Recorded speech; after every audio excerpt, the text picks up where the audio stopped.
एक कहानी हमारी भी एक कहानी है।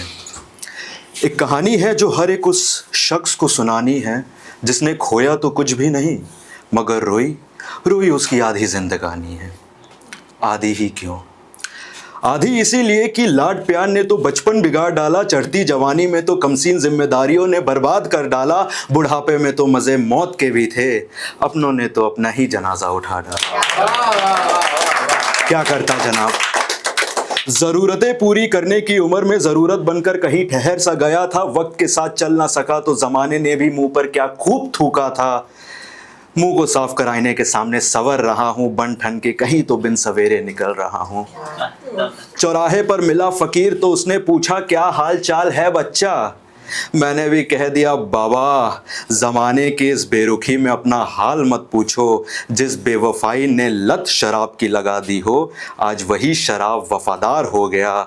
इंसान ने हालात से मिलकर नशे को नहीं, नशे ने हालात से मिलकर इंसान का चाल बर्बाद कर डाला।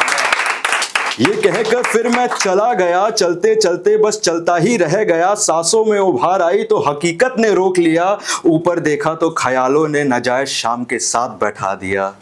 इसी पे अर्ज करता हूँ कि एक शाम बैठूंगा मैं, कि एक शाम बैठूंगा मैं, कि एक हाथ में मेरे ख्वाबों के कुछ पन्ने होंगे, हमारी उंगलियों ने धरी सिगरेट चूम होठों को रही होंगी। इसी बीच अकेले बैठ कुछ लफ्ज़ों के साथ खेल रहा हूँगा मैं, कि अकेले बैठ अपनों से टूट रहा हूँगा मैं, मगर एक शाम बैठूंगा मैं, कि अब ये आखिरी शाम ज़रूर बैठूंगा मैं। वैसे ये तो बस मेरी एक शाम की कहानी थी, अगर पूरी ज़िंदगी का हिसाब लगाने बैठ जाऊं तो मालूम यही होता है कि एक किरदार की बस दो कहानियां होती है, तहज़ीब दैट इज़ मैनर्स और लहजा that is the way you speak. जिधर तहज़ीब से हम बड़े तो हो जाते हैं, लेकिन लहजा औरों का मगर दर्द हमें सहना सिखा देता है। अगर ठीक से तराशा जाए तो हर कहानी में जन्नत और जहन्नुम दोनों ही मुकम्मल हो जाती है, और तो और जहन्नुम का जो सबसे खूबसूरत शब्द है वो है धोखा। क्योंकि आपकी अहमियत किसी को तब समझ आती है जब आपके अपने जो आपको जहन्नुम में देखना चाहते थे, वो आपके मौत के वक्त आपको जन्नत भेजने के लिए बोली लगा रहे हैं। काश वो मौत भी एक दोस्त के तरह होती, अगर होती तो मेरी कहानी भी उसी मौत से दोस्ती कर लेती। क्योंकि अनुपम खेर जी ने एक शायरी कही थी कि एक दोस्त तब तक दोस्त नहीं कहलाता जब तक वो आपको धोखा ना दे दे। वैसे इन सब चीज़ों में हमने मोहब्बत का जिक्र किया नहीं, ऐसा नहीं कि मैंने नहीं की थी, हमने भी किया। हमने तो भाई 11-12 में स्टार्ट किया था, ट्यूशन जाते थे, बॉय स्कूल वाले हैं, पहली बार ट्यूशन में जा रहे हैं, पहली बार किसी लड़की के साथ में वार्तालाप हो रहा है।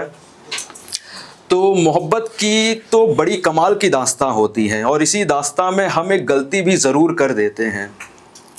और गलती यही कि हमने भी उसके लिए कुछ लिखा था, लिखने से जो लिखा था एक उसके पहले एक छोटा सा वो कोट टाइप का है कि उसकी निगाहों को किताब समझ पढ़ बैठे हम, उसकी निगाहों को किताब समझ पढ़ बैठे हम, मगर भूल गए कि हर किताब में एक आखिरी पन्ना भी ज़रूर होता है। और उसके लिए जो लिखा था वो मैं सुना रहा हूँ, थोड़ा सा ध्यान दीजिएगा कि माथे पर बिंदी लगे कानों में झुमके डोले, माथे पर बिंदी लगे कानों में झुमके डोले, मांग पर चढ़े सिंदूर और पैरों में पायल छनके, बनारसी साड़ी कमर पर लटके, खोज कर माथे को पल्लू से ढके, अगर तुझे ऐसे ना देखूं तो तुझे अपना बनाने का मेरा दिल क्यों ना करे।